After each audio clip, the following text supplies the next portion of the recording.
More than 80 countries supported the idea of a roadmap for transitioning away from fossil fuels here at COP.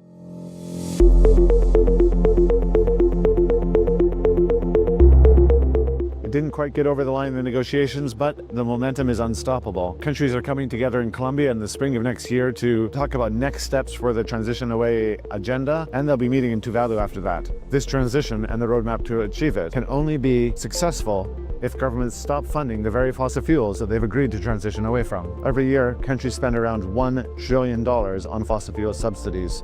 This amount of money strains national budgets, increases debt burdens. These are impacts far beyond just emissions. They also lock countries into long-term fossil fuel-dependent supply chains, undermining national energy security. While momentum on reform is growing, 17 countries have now joined the Coalition on Phasing Out Fossil Fuel Incentives and Clean Subsidies, COFIS. These countries are making national inventories, they're creating national phase-out action plans, and they're collaborating together to help each other through implementing these challenging reforms.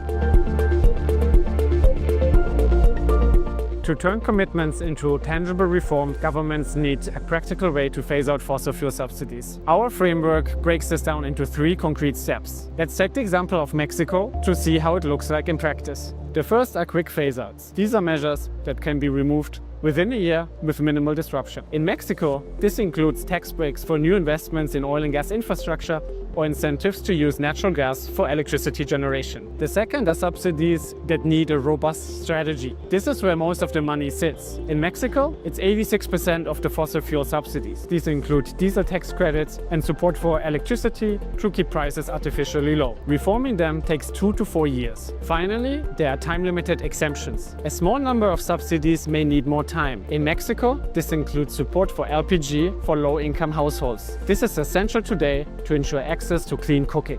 Ending funding for fossil fuels goes well beyond COP30 decisions. Joining coalitions like COPIS or the Clean Energy Transition Partnership can help countries deliver on their commitments to transitioning away from fossil fuels.